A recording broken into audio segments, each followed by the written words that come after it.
Lahore central jail में 23 मार्च 1931 की शुरुआत किसी और दिन की तरह ही हुई थी। फर्क सिर्फ इतना था कि सुबह सुबह जोर की आंधी आई थी, बहुत तेज। लेकिन जेल के कैदियों को थोड़ा अजीब सा लगा जब 4 बजे ही वार्डन चरत सिंह ने उनसे आकर कहा कि वो अपनी अपनी कोठरियों में चले जाएं। उन्होंने कारण नहीं बताया था। उनके मुंह से सिर्फ ये निकला कि आदेश ऊपर से है। अभी कैदी सोच ही रहे थे कि माजरा क्या है। जेल का नाई बरकत हर कमरे के सामने फुसफुसाते हुए गुजरा कि आज रात भगत सिंह, राजगुरु और सुखदेव को फांसी दी जाने वाली है। उस क्षण की निश्चिंता ने उनको झकझोर कर रख दिया। कैदियों ने बरकत से मनुहार की कि वो फांसी के बाद भगत सिंह की कोई भी चीज जैसे पेन, कंघा या घड़ी उन्हें ला कर दें ताकि वो अपने पोते पोतियों को बता सकें कि कभी वो भी भगत सिंह के साथ जेल में बंद थे। बरकत भगत सिंह की कोठरी में गया और वहां से उनका पेन और कंघा ले आया। सारे कैदियों में होड़ लग गई कि किसका उस पर अधिकार हो। आखिर में ड्रॉ निकाला गया, लाहौर कॉन्स्पिरेसी केस। अब सब कैदी चुप हो चले थे। उनकी निगाहें उनकी कोठरी से गुजरने वाले रास्ते पर लगी हुई थी। भगत सिंह उनके साथ फांसी पर लटकाए जाने के लिए उसी रास्ते से गुजरने वाले थे। एक बार पहले जब भगत सिंह उसी रास्ते से ले जाए जा रहे थे तो पंजाब कांग्रेस के नेता भीमसेन सच्चर ने आवाज ऊंची कर उनसे पूछा था, आप और आपके साथियों ने लाहौर कॉन्स्पिरेसी केस में अपना बचाव क्यों नहीं किया?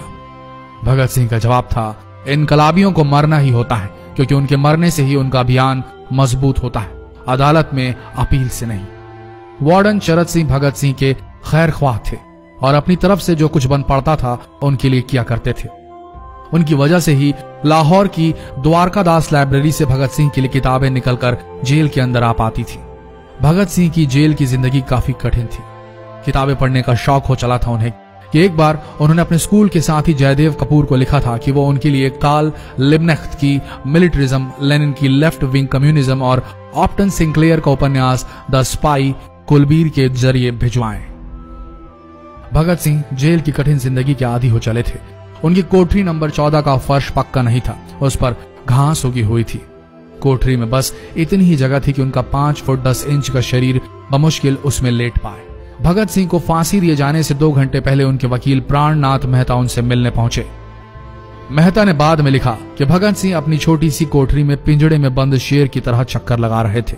इनकलाब जिंदाबाद। उन्होंने मुस्कुराकर मेहता को स्वागत किया और पूछा कि आप मेरी किताब रिवोल्यूशनरी लेनिन लाए या नहीं। जब मेहता ने उन्हें किताब दी तो वे उसे उसी समय पढ़ने लगे मानो उनके पास अब ज्यादा समय न बचा। मेहता ने उनसे पूछा कि क्या आप देश को कोई संदेश देना चाहेंगे। भगत सिंह ने किताब से अपना मुंह हटाए बगैर कहा, सिर्फ 2 संदेश, साम्राज्यवाद मुर्दाबाद और इनकलाब जिंदाबाद। इसके बाद भगत सिंह ने मेहता से कहा कि वो पंडित नेहरू और सुभाष चंद्र बोस को मेरा धन्यवाद पहुंचा दे जिन्होंने मेरे केस में गहरी रुचि ली थी। भगत सिंह से मिलने के बाद मेहता राजगुरु से मिलने उनकी